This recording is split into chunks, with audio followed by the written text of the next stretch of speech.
وقال النبي صلى الله عليه وسلم إن الرسالة والنبوة قد انقطعت فلا رسول بعدي ولا نبي. وقال النبي صلى الله عليه وسلم سيكون في أمتي 30 كذابون دجالون كلهم يزعم أنه نبي وأنا خاتم النبيين لا نبي بعدي. وصدق رسوله النبي الكريم. اللهم صل على سيدنا ومولانا محمد وعلى آله وأصحابه وبارك وسلم تسلیما کثیرا کثیرا. جہاں میں انقلاب آیا ہے قرآن کی تلاوت سے، منور ہوا جہاں قرآن کے نور صداقت سے، ہوا عثمان ابن عفان کا دل پر ضیاء اس سے، اور علی ابن ابی طالب بنے شیر خدا اس سے. اسی قرآن نے ابن قاسم کے عزائم کو ابارا تھا، اسی قرآن نے غزنوی کے حوصلوں کو نکھارا تھا. یہی قرآن محبوب کبریا کے دل اطہر پہ اترا تھا، ہدایت بن کے آیا تھا، زمانے بھر میں چمکا تھا. اسی قرآن نے ہم کو حافظ وقاری بنایا ہے، اسی قرآن نے ہم کو رسول اللہ کے منبر پر بٹھایا ہے.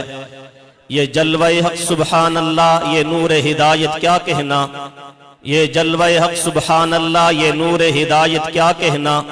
جبریل بھی ہیں شہداء ان کے، یہ شان نبوت کیا کہنا. جس دل پر ہو پرتوے کرسی و عرش، اس دل کی بلندی صلی اللہ، اور جس سینے پہ قرآن اترا ہو اس سینے کی عظمت کیا کہنا.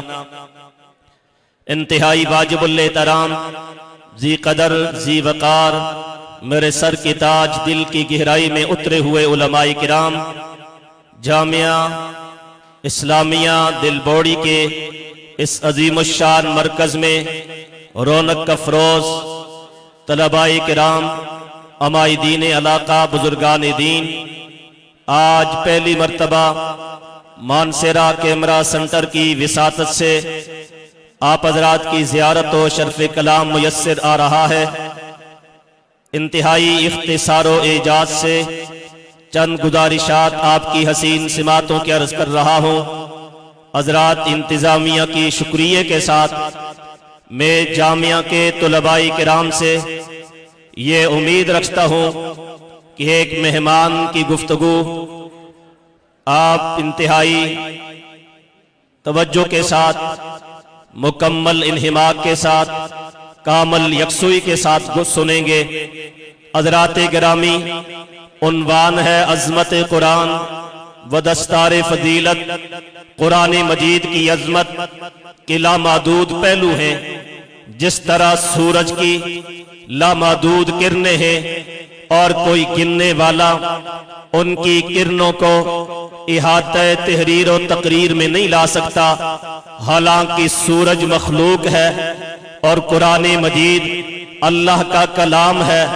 اگر سورج کی کرنوں کو احاطہ تحریر و تقریر میں نہیں لایا جا سکتا ہے تو قرآن مجید کی عظمت کے عنوانات کو کس طرح تحریر و تقریر میں لایا جا سکتا ہے. فیضی قرآن مجید کی تفسیر لکھتا ہے، جلالین کی طرز پہ لکھتا ہے، الف سے والناس تک جاتا ہے. جو کچھ کہنا چاہتا ہے دل کی گہرائی سے کہتا ہے. جب والناس پہ پہنچتا ہے وہ 3-4 جملے لکھتا ہے. لا حد لمکارمہ ولا حد لمحامدہ ماء لا ساحل لہ. وہ کہتا ہے کہ میں اس پوری تفسیر میں جو کچھ کہنا چاہتا تھا، دل کی بات کہنا چاہتا تھا، عقیدے کی بات کہنا چاہتا تھا. یہ الگ بات ہے کہ فکر و نظر کی راہوں میں جادہ حق پر اس نے کہاں کہاں ٹھوکر کھائی ہے. اہل علم نے ان کی نشاندہی بھی کی ہے، لیکن جب وہ قرآن پاک کی تفسیر لکھتا ہے، بر صغیر، پاک و ہند، عرب و عجم میں فیضی کو خراج تحسین پیش کیا جاتا ہے، سلام محبت پیش کیا جاتا ہے. صاحبان علم و دانش سلام عقیدت پیش کرتے ہیں کہ فیضی تیری عقل کو سلام ہے، فیضی تیری عظمت کو سلام ہے، فیضی تیرے قلم کو سلام ہے، فیض تیرے قلم کی نوک کو سلام ہے، فیض تیری قلم کی جولانی کو سلام ہے، فیض تیرے قلم کی روانی کو سلام ہے، فیض تیری فصاحت کو سلام ہے، فیض تیری بلاغت کو سلام ہے، فیض تیرے علم کو سلام ہے، فیض تیرے مطالعے کو سلام ہے، فیض تیرے مشاہدے کو سلام ہے، فیض تیرے مطالعے کی گہرائی کو سلام ہے، تیری فیض تیری اس بحر عمیق میں غواصی کرنا اور ہیرے نکال کے لانا، جواہر نکال کے لانا، خزانے نکال کے لانا، موتی نکال کے لانا، انورات نکال کے لانا، موتی نکال کے لانا، فیضی ہم تجھے سلام کرتے ہیں۔ بر صغیر پاک و ہند کیا ہے، قرآن مجید کی خدمت کرنے والوں میں تو نے ایسا کارنامہ سر انجام دیا ہے، دور دور تک اس کے ریکارڈ توڑنے کی کوئی امید نظر نہیں آتی ہے، لیکن سنیے گا دل بوڑی کے مدرسے میں آنے والوں، فیضی کے احساسات کیا ہیں، فیضی کے جذبات کیا ہیں، فیضی کی کیفیات کیا ہیں۔ فیضی دست بستہ کھڑا ہے، پا شکستہ کھڑا ہے، لب بمور کھڑا ہے۔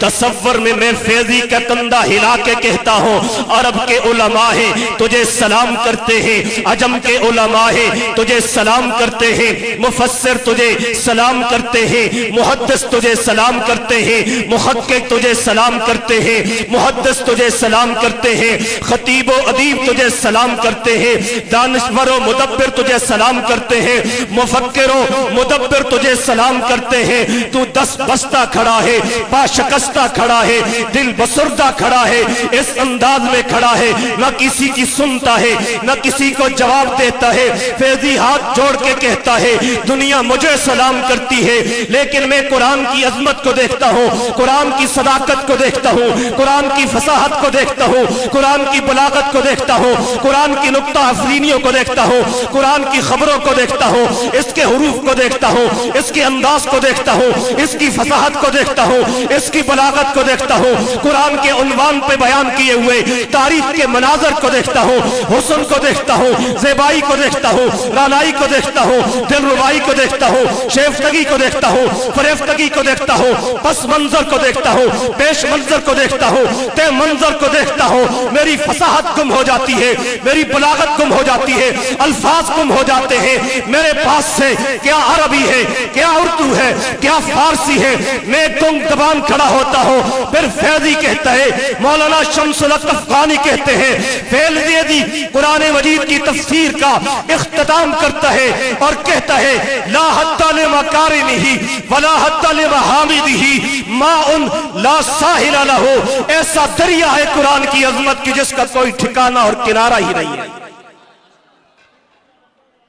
ابھی تو میں ریلوے اسٹیشن سے باہر نہیں نکلا اور پٹھانوں کا مجمع ہے، تاریخی مدرسے میں ہوں، ذرا مجھے پتا چلے کہ میں جامعہ العلوم الاسلامیہ دل بوڑی میں خطاب کر رہا ہوں، قبرستان میں نہیں۔ سارے ہاتھ لہرا کر کہیں سبحان اللہ۔ کوئی تھوڑی بہت سمجھ آ رہی ہے کہ نہیں آ رہی؟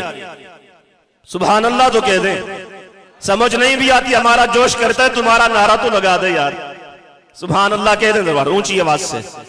بس ایک گزارش اور کرتا ہوں، قرآن مجید کی عظمت، میں نے کہا کہ سورج مخلوق ہے، لیکن صاحبان علم و دانش، علم فلکیات کے ماہر اس کی کرنوں کو گن نہیں سکتے۔ قرآن تو میرے رب کا کلام ہے، اس کی عظمت کو کما حقہ کیسے بیان کیا جا سکتا ہے؟ صرف ایک عنوان ہے کہ قرآن مجید نے ذروں کو اٹھایا ہے، آفتاب بنایا ہے، قرآن مجید نے قطروں کو اٹھایا ہے، دریا بنایا ہے، قرآن مجید نے مجاوروں کو اٹھایا ہے، مجاہد بنایا ہے، قرآن مجید نے ہر جائیوں کو اٹھایا ہے، یکجائی بنایا ہے، قرآن مجید نے حلوائیوں کو اٹھایا ہے، شہدائی بنایا ہے، قرآن مجید نے رزیلوں کو اٹھایا ہے، شریف بنایا ہے، قرآن مجید نے غلاموں کو اٹھایا ہے، زمانے کا امام بنایا ہے، قرآن مجید نے ان پڑھوں کو کائنات کا معلم بنایا ہے، قرآن مجید نے غلاموں کو دنیا کا سپہ سالار و حکمران بنایا ہے، عالم اسلام کے عظیم مورخ سید سلیمان ندوی خطبات مدراس میں تحریر کرتے ہیں کہ قرآن مجید کی عظمت کا عالم تو یہ ہے کہ جس نے دل کو پاک، روح کو روشن، دماغ کو درست اور طبع کو ہموار کر دیا ہے، جس کی تعلیم نے امن عامہ کو مستحکم، مسلط عامہ کو استوار کر دیا ہے، جس نے امیری اور غریبی، جوانی اور پہروی، امن و جنگ، امید و ترنگ، گدائی و بادشاہی، مستی و پارساہی، رنج و راحت، حزن و مسرت، ہر درجہ، ہر پائے، ہر مقام پر انسان کی رہبری کی ہے۔ علامہ کہتے ہیں کہ انسان تو انسان ہے، یہ انسان تو انسان ہے، اشرف المخلوقات ہے، دست قدرت کا بنایا ہوا ہے۔ انسان کے کیا کہنے جس نے فلک کی بلندی، زمین کی پستی، رات کی تاریکی، دن کی روشنی، سورج کی چمک، جگنوں کی دمک، ذرے کی پرواز، قطرے کی تراوت میں انسانیت کو عرفان ربانی کی سیر کرائی ہے۔ انسان تو احسن و تقویم کا شاہکار ہے، دست قدرت کا بنایا ہوا ہے، مسجود ملائک ہے۔ قرآن مجید تو ایسا کتاب انقلاب ہے کہ جس نے پرندوں کو چوپانی، بیڑیوں کو گلا بانی، رازنوں کو جہاں بانی، غلاموں کو سلطانی، شاہوں کو اخوانی کا درس دیا اور سبق پڑھایا ہے۔ خود غرضوں کو محبت قوی کا درد مند بنایا ہے، دشمنوں کو جگر بند ٹھہرایا ہے۔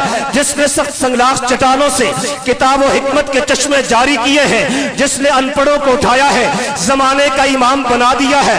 اس لیے عالم اسلام کا عظیم شاعر، خطیب و ادیب جب اس میدان میں آتا ہے تو تڑپ کے کہتا ہے، شورش کاشمیری کہتا ہے، کاش کی کتاب عالم کی خدمت، دماغ و دل چمک اٹھتے رخ پر نور کی زوں سے، دماغ و دل چمک اٹھتے رخ پر نور کی زوں سے، اور میں بھی ان کے قدموں میں جھکا ہوتا اور کلام اللہ کے الفاظ میں نغمہ سرا ہوتا۔